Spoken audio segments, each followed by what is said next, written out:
കേരളത്തിലെ ഏത് മണ്ണെടുത്താലും അവിടെ ഒരു ബ്രഹ്മരക്ഷസും ഒരു സർപ്പവും ഒരു യക്ഷിയും ഒരു ഭദ്രകാളിയും ഉണ്ടാവും. മലദൈവങ്ങളെന്ന് പറഞ്ഞാൽ വിളിച്ചാൽ വിളിപ്പുറത്താണ്, ഉഗ്രശക്തി കൂടുതലാണ്. ഈ പുളിയാമ്പുള്ളി ബാധയാകും. ബാധ കുടുംബത്തിൽ മൊത്തത്തിലാകും. അത് കൂടാതെ ഇവരുടെ കുടുംബത്തിൽ ജനിക്കുന്ന ഒരു കുഞ്ഞിന് എനിക്ക് ശത്രുദോഷമുണ്ടെങ്കിൽ അതെങ്ങനെ കണ്ടെത്താൻ പറ്റും? എനിക്കാണ് ശത്രുദോഷം ചെയ്തതെങ്കിൽ എൻ്റെ മണ്ണ് എനിക്ക് പ്രതികൂലമാവും. ആ സമയത്ത് നമുക്ക് രക്ഷസ് ബാധയാവും. രക്ഷസ് ബാധയാൽ വയറ്റിൽ ഗ്യാസ് കയറും, സാമ്പത്തികം കയ്യിൽ നിന്ന് പടപടയെന്ന് ഇറങ്ങിപ്പോകാൻ തുടങ്ങും. ഞാനൊക്കെ എന്ന് പറഞ്ഞാൽ എത്ര വലിയ ശത്രുദോഷം എൻ്റെ അടുത്ത് വന്നാലും ഞാനത് അഴിച്ചു കൊടുക്കും. അഴിച്ചു കൊടുക്കുക എന്ന് പറയുന്നത് നമ്മൾ പറയില്ലേ 9 മാസത്തിന്റെ കണക്കെന്ന്. പക്ഷെ 9 മാസം ഒരു വലിയ കാലയളവല്ലേ. അവരുടെ ജീവനാണ് നമുക്ക് തരുന്നത്. അവരുടെ ചിലപ്പോൾ ചോദിക്കാം നമ്മുടെ സുഖ സൗകര്യങ്ങൾക്ക് വേണ്ടിയിട്ടല്ലേ എന്ന് ചോദിക്കാം. അപ്പം ആ അമ്മയ്ക്ക് ഹൃദയം നൊന്താൽ ആ അമ്മ പറഞ്ഞാൽ നമുക്കത് ഏൽക്കും. കാര്യം ഭഗവാന് തുല്യമാണ് മാതാപിതാക്കളെന്ന് പറയുന്നത്. ഇന്ന് അബാക് മീഡിയയോടൊപ്പം അതിഥിയായിട്ടുള്ളത് കൃഷ്ണവാസുകിയാണ്. നമസ്തേ. നമസ്കാരം. കഴിഞ്ഞ ഇൻ്റർവ്യൂവിന് ശേഷം ഒരുപാട് പേര് വിളിച്ചിരുന്നു എന്നൊക്കെ പറഞ്ഞു. അപ്പോൾ എന്താണെങ്കിലും നമ്മളെ തിരക്കാണെങ്കിലും ഒരുപാട് പേര് വിളിച്ചിരുന്നു. പിന്നീട് ഇതിനകത്തെല്ലാം വരുന്നൊരു ചോദ്യം എന്ന് പറയുന്നത് ഈ ശത്രു സംഹാരത്തെ പറ്റിയാണ്.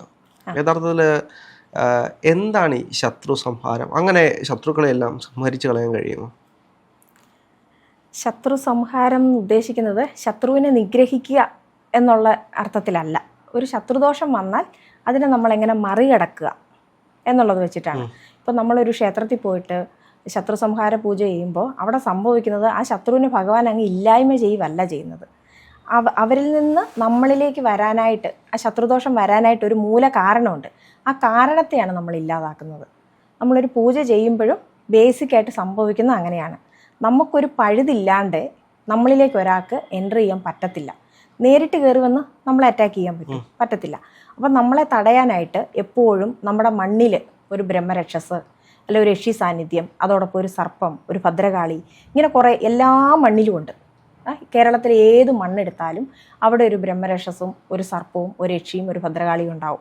പിന്നെ അതോ കൂടാതെ അവിടെ മറ്റു മൂർത്തികളുണ്ടെങ്കിൽ അതും ഉണ്ടാവും.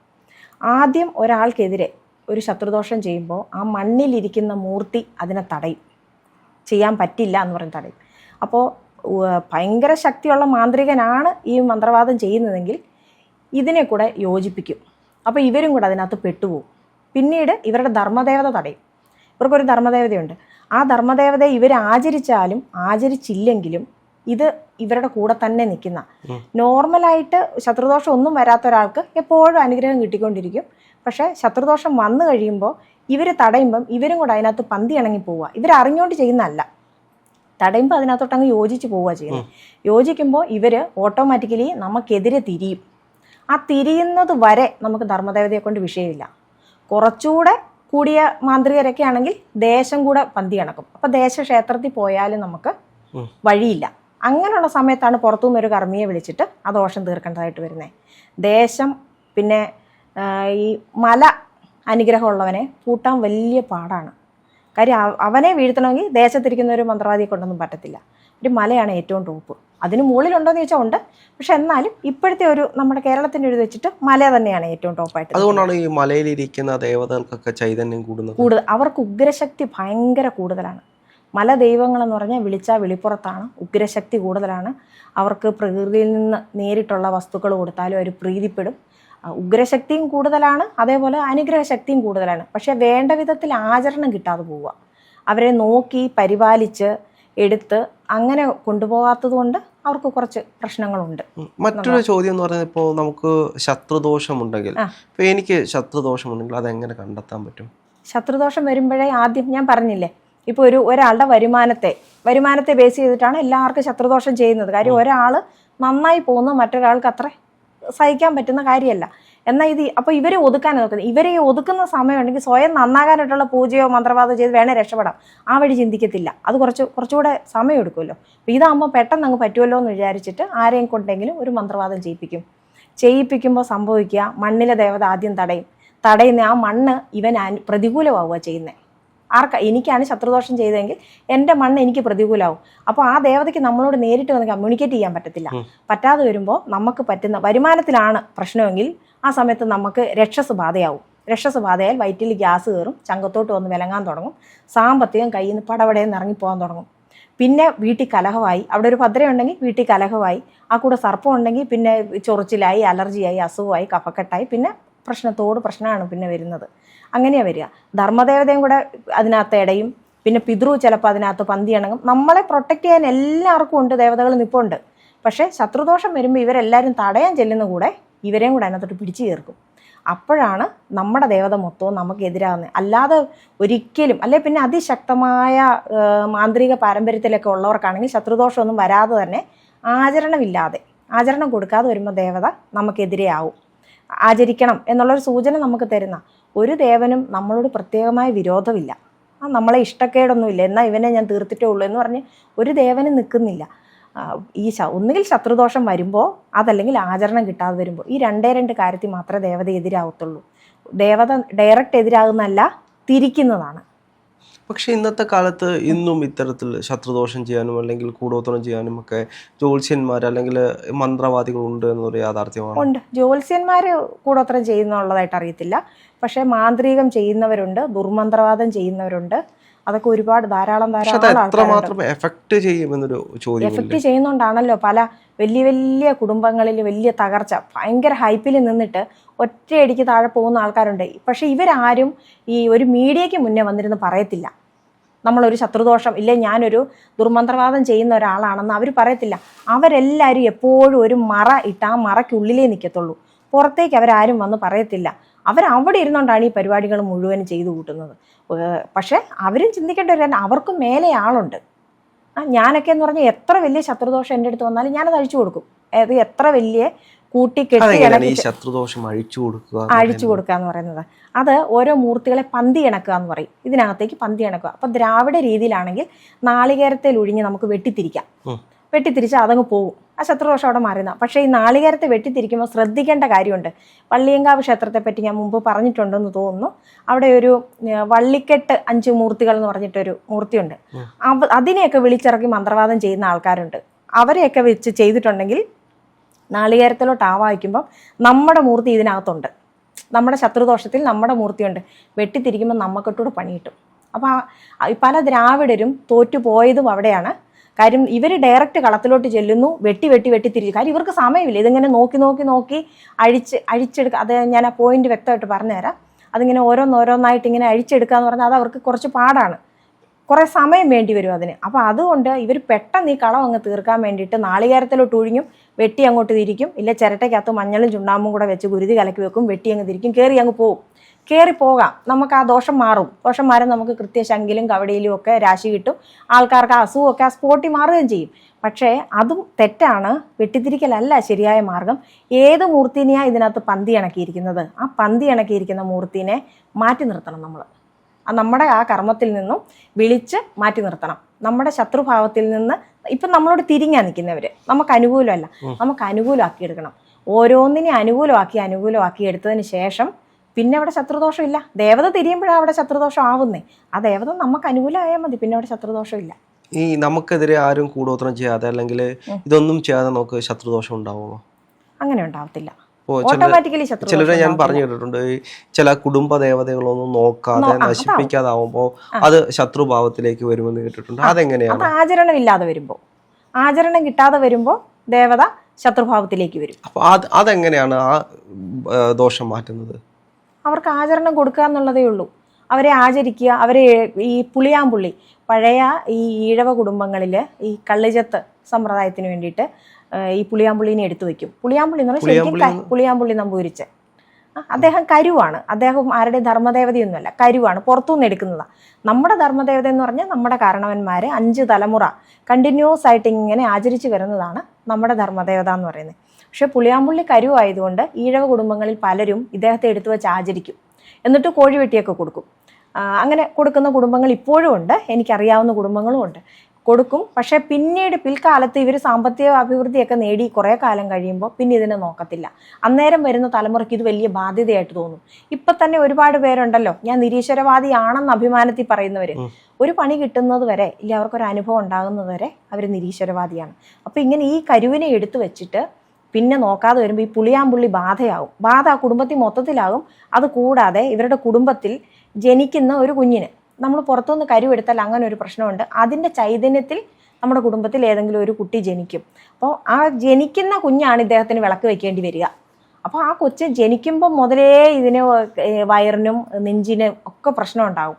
അപ്പം നമ്മൾ ഇതിനെയും കൊണ്ട് ലോകം മൊത്തവും ഓടി നടക്കും. മരുന്നില്ല, അതിനെ കണ്ടുപിടിക്കാൻ പറ്റത്തില്ല. ഇല്ല, അപ്പോഴൊന്ന് ശാന്തമാകും. പിന്നെയും രാത്രി കാലങ്ങളിലാകുമ്പോഴത്തേന് ശ്വാസം മുട്ടൽ തുടങ്ങും, പ്രശ്നം തുടങ്ങും. ലാസ്റ്റ് അവസാനം ഇതെല്ലാം കഴിയുമ്പോൾ ഏതെങ്കിലും ജ്യോത്സ്യൻ്റെ അടുത്തില്ലും അപ്പോഴും പറയും ബ്രഹ്മരക്ഷസ് ബാധ എന്ന് പറയും. ആ ബ്രഹ്മരക്ഷസ് ബാധയാണ്. അപ്പോൾ ഇത് ഏത് ബ്രഹ്മരക്ഷസാണെന്നറിയില്ല. അന്നേരം തപ്പി പിടിച്ച് പോകും. അപ്പോഴായിരിക്കും ഇവരൊക്കെ കറക്റ്റ് ആളുടെ അടുത്ത് എത്തിപ്പെടാനും പാടാണ്. കുറേ വട്ടം കറങ്ങും കിടന്ന്. എന്നിട്ട് അവസാനം ആരെങ്കിലും പറയും പുളിയാന്ന്. അന്നേരം ഇവർക്ക് എടുക്കാൻ പറ്റത്തില്ല. പക്ഷെ അപ്പോൾ ഈ കുട്ടി രക്ഷപ്പെടണം. അതിന് വേണ്ടിയിട്ട് ഇവരെടുക്കും, വിളക്ക് വയ്ക്കും, ആചരണം കൊടുക്കും, ആ പ്രശ്നവും മാറും. പക്ഷെ ശരിക്കും നമ്മൾ ആചരിച്ച് പോകുന്നത് തന്നെയാണ് എപ്പോഴും നല്ലത്. പക്ഷെ മറ്റൊരു കാര്യം എന്ന് വെച്ച് കഴിഞ്ഞാൽ, ഇപ്പോൾ ഇത്തരത്തിൽ മാന്ത്രികം ചെയ്യുന്ന മന്ത്രവാദികളൊക്കെ അവരല്ലേ യഥാർത്ഥത്തിൽ കോടീശ്വരന്മാരാവേണ്ടത്, അല്ലെങ്കിൽ അവരല്ലേ രക്ഷപ്പെടേണ്ടത്? എന്തുകൊണ്ടാണ് ഇവരൊന്നും രക്ഷപ്പെടാതെ ഇവരുടെ ഈ കുലം മൊത്തത്തിൽ നശിച്ചു പോകുന്നത്? ശരിയായ കർമ്മങ്ങൾ ചെയ്യാത്തത് കൊണ്ട്. വ്യാഴമില്ല. മന്ത്രവാദികൾക്ക് പലർക്കും ഉഗ്രശക്തിയാണുള്ളത്. ഉഗ്രമൂർത്തികളെ വെച്ചിട്ട് മറ്റൊരുത്തനെ നശിപ്പിക്കാനാണ് നോക്കുന്നത്. നന്മ ചെയ്യുന്ന ഒരുപാട് ആൾക്കാരുണ്ട്, നല്ല രീതിക്ക് കർമ്മം ചെയ്യുന്ന ആളുകളും ഉണ്ട്. പക്ഷേ ഒരാളെ നശിപ്പിക്കാൻ വേണ്ടിയിട്ട് ഒരു കർമ്മം ചെയ്യുന്ന ഒരു മാന്ത്രികൻ, ഒന്ന് ഈ കുടുംബത്തിൻ്റെ ശാപം, കർമ്മ എന്ന് പറഞ്ഞൊരു കാര്യമുണ്ട്, ഒന്ന് കിട്ടും. പിന്നെ ഒരു ദേവതേനെ നല്ലതല്ലാത്ത ഒരു കാര്യത്തിന് നമ്മൾ ഇറക്കി വിടുമ്പോൾ ആ ദേവൻ്റെ ശാപം, ആ ദേവൻ ഇഷ്ടമായിട്ടല്ല അവിടെ പോകുന്നത്. ചിലപ്പോൾ ഇപ്പം ഞാനും മഹാദേവനെ ഭയങ്കരമായിട്ട് പൂജിക്കുന്ന ഒരാളാണെന്ന് കരുതുക. എനിക്കെതിരെ ഒരാൾ മഹാദേവനെ തിരിച്ചു നിർത്തിയാൽ ആ ഭഗവാന്റെ മനസ്സിലുണ്ട് അവൾ എന്നെ പൂജിച്ചതാണല്ലോ, പക്ഷേ ഇവൻ പറയുന്നത് കേൾക്കാതെയും തരമില്ല. ആ തിരിച്ചു വിടുന്നതാണ് നമ്മുടെ നേരെ. അപ്പോൾ വരും ഓട്ടോമാറ്റിക്കലി അവൻ്റെ നേരെ ഭഗവാന്റെ ഒരു കോപം ഉണ്ട്. അങ്ങനെ ഒരുപാട് ദുഷ്ടകർമ്മങ്ങൾ ചെയ്ത് അവസാനം ഈ ദേവൻ ഒരു തിരിക്കൽ സ്വയം തിരിയും, അവനെതിരെ തിരിയും. അന്നത്തോടുകൂടി ആ മന്ത്രവാദിയുടെ നാശം ആരംഭിക്കുക. അപ്പോൾ അവനെ പൂട്ടാൻ വേറൊരാൾ അവിടെ ഉദയം ചെയ്തിരിക്കും. അങ്ങനെ പൂട്ടിപ്പോയ ഒരുപാട് മാന്ത്രികരെ എനിക്കറിയാം, നേരിട്ടും അല്ലാതെയും അറിയാം. ശത്രുദോഷത്തിന് നമുക്ക് എളുപ്പത്തിൽ ചെയ്യാൻ കഴിയുന്ന പരിഹാരങ്ങൾ എന്തെങ്കിലും ഉണ്ടോ? ഇപ്പോൾ ചിലരൊക്കെ പറയും കല്ലുപ്പിൽ കുളിച്ചു കഴിഞ്ഞാൽ മതി, അല്ലെങ്കിൽ കല്ലുപ്പ് ഒഴിഞ്ഞിട്ട് കഴിഞ്ഞാൽ കുറച്ച് നെഗറ്റീവ് എനർജി മാറും. പക്ഷേ കെട്ടിക്കയറ്റിയ ശത്രുദോഷം, ചിലർ അവർക്ക് ശരീരം മുഴുവൻ ഏലസും തകിടും ഒക്കെ ഇട്ടിട്ടായിരിക്കും അവർ നടക്കുന്നത്. പക്ഷേ അറിയാവുന്നൊരു മന്ത്രവാദി ഒരു പണി എടുത്തിട്ടുണ്ടെങ്കിൽ അവിടെ വീഴും. അപ്പോൾ ഇതൊക്കെ തടയാൻ പറ്റുമോ? പറ്റത്തില്ല. എല്ലാം ഒന്നും അങ്ങനെ തടയാനൊന്നും പറ്റത്തൊന്നുമില്ല. കെട്ടിക്കയറ്റി വിടുന്നതിനെ തടയാൻ പറ്റത്തില്ല. പിന്നെ ഈ നെഗറ്റീവ് എനർജി, കണ്ണുദോഷം, ചിലരുടെ നാക്കയിൽ ഗുളികനൊക്കെ ഉണ്ടെങ്കിൽ അവർ പറയുന്നത് അതുപോലെ അങ്ങ് ഫലിക്കും. ലഗ്നത്തിൽ ഗുളികനൊക്കെ നിൽക്കുന്നവർ അതുപോലെ അങ്ങ് സംഭവിക്കും. എന്ത് പറഞ്ഞാലും അങ്ങനെ അങ്ങ് സംഭവിക്കും. അങ്ങനെയൊക്കെ ഉള്ളവർ പറഞ്ഞാലൊക്കെ ഏക്കാണ്ടൊക്കെ പോകും. അത്രേ ഉള്ളൂ, അല്ലാണ്ട് ഏക്കാതിരിക്കത്തില്ല. ഈ പ്രാക്ക് ദോഷങ്ങളില്ലേ, ഇപ്പോൾ ചിലർ പറയത്തില്ലേ അവര് പ്രാഗിയാണ് വിടുന്നത്. അപ്പോൾ ഈ പ്രാക്ക് ദോഷങ്ങളൊക്കെ യഥാർത്ഥത്തിൽ ശത്രുദോഷമായിട്ട് ബാധിക്കുമോ? പ്രാക്ക് ദോഷം ശത്രുദോഷമായിട്ടല്ല ബാധിക്കുക. നമ്മുടെ സ്വന്തം കുടുംബത്തിൽ നിന്നാണ് ഈ കൂടുതലും പ്രാക്ക് ദോഷങ്ങൾ കൂടുതലും വരിക. പുറമേക്കാരേക്കാൾ സ്വന്തം കുടുംബത്തിനകത്താണ് പ്രാക്ക് ദോഷം വരിക. അതിനൊരു മൂലകാരണമുണ്ട്. അത് ആ കുടുംബത്തിൽ സർപ്പദോഷം നിൽക്കുന്നത് കൊണ്ടാണ് ഈ പ്രാകാനുള്ളൊരു കാരണം അവിടെ ഉണ്ടാകുന്നത്. അതവിടെ നിൽക്കട്ടെ. പ്രാക്ക് ദോഷം ഉണ്ടായാൽ എന്താ സംഭവിക്കുക എന്ന് വെച്ചാൽ, സ്വന്തം കുടുംബത്തിലുള്ളവരാണെങ്കിൽ വിളിക്കുമ്പം പിതൃവാണ് ആദ്യം വരിക. നമ്മുടെ കാരണവന്മാർ, മരിച്ച് തലയ്ക്ക് മുകളിൽ നിൽക്കുന്ന കാരണവന്മാരാണ് ആദ്യം ഈ പ്രാക്ക് കേൾക്കുന്നത്. കേട്ടിട്ട് ഇവർ സ്വന്തം സഹോദരനെതിരെ ആയിരിക്കും പ്രാകുന്നത്. സഹോദരനെതിരെ ഈ പിതൃ തിരിയുമ്പോൾ അവിടെ ഓട്ടോമാറ്റിക്കലി ഒരു ബന്ധനം വീഴുക ചെയ്യുന്നത്. ഓട്ടോമാറ്റിക്കലി അവിടെ ഒരു കെട്ട് വീഴും. അപ്പോൾ അവൻ മൊത്തത്തിൽ അങ്ങ് സ്തംഭിച്ചു പോകും. അപ്പോൾ ഈ പിതൃവിനും ദോഷമാണത്, ഈ ചെയ്യുന്ന പിതൃവിനും ദോഷമാണ്. പക്ഷെ എന്നിരുന്നാലും അദ്ദേഹത്തിന് ഈ അനിയൻ കരഞ്ഞു വിളിക്കുമ്പോൾ ഈ ചേട്ടനെതിരെ തിരിയാതെ നിർവാഹമില്ല. ചില കുടുംബങ്ങളിൽ ചെല്ലുമ്പം കാണാം ബന്ധനമാണ് എന്ന് കാണിക്കും. ഈ ബന്ധനം എവിടുന്ന് വന്നു നോക്കുമ്പോൾ അവിടെ ഒരു ഭദ്രകാളി കാണും. ഭദ്രകാളി എന്ന് പറഞ്ഞാൽ ചൊവ്വയാണ്. ചൊവ്വ സഹോദരകാരകനാണ്. അപ്പം നമ്മൾ ചോദിക്കും, ഈ സഹോദരനുമായിട്ട് എന്തെങ്കിലും പ്രശ്നമുണ്ടോ? അപ്പം വലിയ കുഴപ്പമൊന്നുമില്ല എന്ന് പറയും. പക്ഷെ എന്നാലും ഈ സഹോദരൻ്റെ ഭാഗത്തുനിന്ന് വന്നിരിക്കുന്ന പണിയാണിതെന്ന് പറയും. പക്ഷെ അപ്പോൾ അയാൾ എവിടെയെങ്കിലും പോയി ചെയ്യിപ്പിച്ചതാണോ? അല്ല, അയാൾ വിളിച്ച് പ്രാഗി നേർന്നതേ ഉള്ളൂ. പക്ഷെ അപ്പോഴേക്കും ജ്യേഷ്ഠനായിട്ട് അവിടെ പണി കിട്ടി. അങ്ങനെ സംഭവിക്കാറുണ്ട്. അത് പ്രാക്കുദോഷം വലിയ കാര്യമല്ലേ? അപ്പോൾ അത് അയാൾക്ക് ഫലിച്ചു എന്ന് പറയണം. തിരിച്ച് മറ്റവൻ പ്രാർത്ഥിച്ചാൽ ഇവിടെയും കിട്ടും. അപ്പോൾ ഇതിനിടയ്ക്ക് ശരിക്കും പെട്ടുപോകുന്നാരാ? കാരണവന്മാർ. അവർക്ക് ഈ രണ്ടുപേരുടെയും കൂടെ നിന്നേ പറ്റുള്ളൂ. ഇപ്പോൾ ചിലർ പറയത്തില്ല, ചില അമ്മമാരൊക്കെ ചെറിയ പ്രായത്തിലെ ഇങ്ങനെ മക്കളെ പ്രാവുന്നതായിട്ടൊക്കെ നമ്മൾ കണ്ടു. അപ്പൊ അതൊക്കെ എങ്ങനെയാണ്? ചിലർ പറയാതെ ബാധിക്കില്ല. അത് ഏക്കണമല്ലോ. കാര്യം ഒരു അമ്മ എന്ന് പറയുന്ന അവര് അത്രയും സാക്രിഫൈസ് ചെയ്ത് അവരുടെ കുറെ ഇഷ്ടങ്ങളൊക്കെ വേണ്ടാന്ന് വെച്ച് ഇവർ നമ്മൾ പറയില്ലേ 9 മാസത്തിൻ്റെ കണക്കെന്ന്, പക്ഷെ ആ 9 മാസം ഒരു വലിയ കാലയളവല്ലേ. അത്രയും സമയം നമുക്ക് വേണ്ടിയിട്ട് അവരുടെ ജീവനാണ് നമുക്ക് തരുന്നത്. അവരുടെ ചിലപ്പോൾ ചോദിക്കാം നമ്മുടെ സുഖസൗകര്യങ്ങൾക്ക് വേണ്ടിയിട്ടല്ലേ എന്ന് ചോദിക്കാം. പക്ഷേ എന്നിരുന്നാൽ കൂടെ ഒരു കുഞ്ഞിന് ജന്മം കൊടുക്കുക എന്ന് പറയുന്നത് വലിയൊരു പ്രോസസ്സാണത്. അപ്പോൾ ആ അമ്മയ്ക്ക് ഹൃദയം നൊന്താൽ ആ അമ്മ പറഞ്ഞാൽ നമുക്കത് ഏൽക്കും. ആ കാര്യം ഭഗവാന് തുല്യമാണ് മാതാപിതാക്കളെന്ന് പറയുന്നത്. യക്ഷപ്രശ്നം എന്ന് പറഞ്ഞിട്ടൊരു പ്രശ്നമുണ്ട്. യമധർമ്മൻ യുധിഷ്ഠിരനോട് ചോദിക്കുന്ന, യക്ഷനായിട്ട് വന്ന് ചോദിക്കുന്ന കുറേ ചോദ്യങ്ങളുണ്ട്. ആ ചോദ്യത്തിൽ ഭൂമിയേക്കാൾ ഭാരമേറിയത് എന്തിന്? അമ്മയ്ക്കെന്നാണ് അതിൻ്റെ ഉത്തരം യുധിഷ്ഠിരൻ കൊടുക്കുന്നത്. ആകാശത്തേക്കാൾ ഉയരമുള്ളത് ആർക്ക്? അച്ഛന് എന്നാ പറയുന്നത്. അപ്പം ഞാൻ ധർമ്മിഷ്ഠനെങ്കിൽ, ഒരു ബുദ്ധിമാൻ എന്താണ് ഭൂമിയിൽ ചെയ്യേണ്ടത് എന്ന് യമൻ ചോദിക്കുന്നുണ്ട്, പരീക്ഷിക്കാൻ വേണ്ടി ചോദിക്കുന്ന. അപ്പോൾ യുധിഷ്ഠിരൻ പറയുന്നൊരു വാക്കുണ്ട്, വൃദ്ധജനങ്ങളെ പരിപാലിക്കുക, അതിനോളം വലിയ പുണ്യമില്ല എന്നാ പറയുന്നത്. ഇപ്പം നമ്മളിപ്പോൾ എന്താ ചെയ്യുന്നത്? വൃദ്ധരാകാൻ നോക്കിയിരിക്കുകയാണ് അടുത്തടുത്ത് കൊണ്ടുവന്നാക്കാൻ വേണ്ടി. അതേപോലെ തന്നെ ദേവതയും കൊണ്ടുവന്നാക്കും. അപ്പോൾ അമ്മ വലിയൊരു സത്യമാണ്. പക്ഷേ അതിനെ തിരിച്ച് കാണുന്ന ആൾക്കാരും ഉണ്ട്. കുഞ്ഞുങ്ങളെ നോക്കാതെ എനിക്കങ്ങനെ കുറേ ആളുകളും വിളിക്കുന്നുണ്ട്. അപ്പോൾ അതുകൂടി കൂടെ പറയണമല്ലോ. ഈ മക്കളെ ഉപേക്ഷിച്ചിട്ട് സ്വന്തം നിലനിൽപ്പിന് വേണ്ടി 2ാം വിവാഹം കഴിഞ്ഞ് പോയിട്ട് അവിടെ ചെന്ന് കഴിഞ്ഞിട്ട് ഈ 2ാമത്തെ ആളും ഒരു പക്ഷേ ഈ കുഞ്ഞുങ്ങളെ നോക്കത്തില്ല. നീ 2ാമതൊരാളെ വിവാഹം കഴിച്ചോ, അയാളോടൊപ്പം സുഖമായി ജീവിച്ചോ എന്ന് ഭഗവാൻ നമ്മളോട് ചോദിക്കുമോ? ചോദിക്കത്തില്ല. നമ്മളോട് ചോദ്യം വരുന്നത് എന്താ? നീ ജനിപ്പിച്ച കുഞ്ഞുങ്ങളെവിടെ?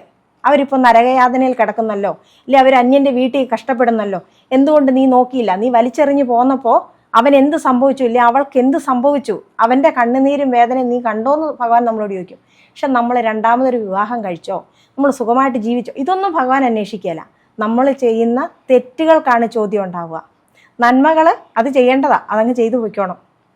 നന്മയ്ക്ക് പ്രതിഫലം ഉണ്ട്, ഇല്ലെന്നല്ല, കൃത്യമായ പ്രതിഫലം കിട്ടിയിരിക്കും, ഇന്നല്ലെങ്കിൽ നാളെ കിട്ടിയിരിക്കും. പക്ഷേ ഈ ചെയ്യുന്ന തെറ്റുകൾക്ക് കൃത്യമായിട്ട് ചോദ്യം ഉണ്ടാവും. പക്ഷെ അതുകൊണ്ട് എന്നെ കുറേ ആളുകൾ ഇപ്പോൾ ഈ അടുത്ത ആ ഇൻ്റർവ്യൂ വന്നതിന് ശേഷമൊക്കെ ധാരാളം ആൾക്കാർ വിളിച്ചതിൽ കുറേ പേര് എന്നോട് ചോദിച്ചൊരു ചോദ്യമാണ്, വിവാഹം കഴിഞ്ഞ് പോയിട്ട് ഈ 2ാം ഭർത്താവ് നോക്കുന്നില്ല. അപ്പം അവർക്ക് പൂജയും മന്ത്രവാദവും ഒന്നും അല്ല അവർക്ക് ആവശ്യം, അവർക്ക് നല്ല രീതിക്കൊരു മറുപടിയാണ്. അങ്ങനെയുള്ളവരോട് ഞാൻ പറയാറുണ്ട്, നിങ്ങൾ നിങ്ങളുടെ മക്കളെ ആദ്യം കൂടെ കൊണ്ട് നിർത്ത്, അതിനുശേഷം എന്നെ വിളിക്കുക, അപ്പം ഞാൻ രക്ഷപ്പെടാനുള്ള വഴി പറഞ്ഞുതരാം എന്നേ പറഞ്ഞിട്ടുള്ളൂ. അപ്പം അങ്ങനെയും ഉണ്ട്. അമ്മ എന്ന് പറയുന്നത് ഭയങ്കര എക്സ്ട്രീം ലെവലായിട്ടുള്ള ഒരാളാണ്. അവർ പ്രാഗിയാൽ ഏക്കും. പിന്നെ നല്ല അമ്മമാരും, എല്ലാവരും നല്ലതെന്ന് ഞാൻ പറയത്തില്ല, മോശം അമ്മമാരുണ്ട്. പക്ഷെ എന്നാലും അവർ ആ ചുമന്ന 9 മാസത്തിൻ്റെ കണക്ക് പ്രകാരം അവർ പറഞ്ഞാൽ ഏക്കും. അതൊരു പ്രപഞ്ച സത്യമാണ്, മാറ്റാൻ പറ്റത്തില്ല.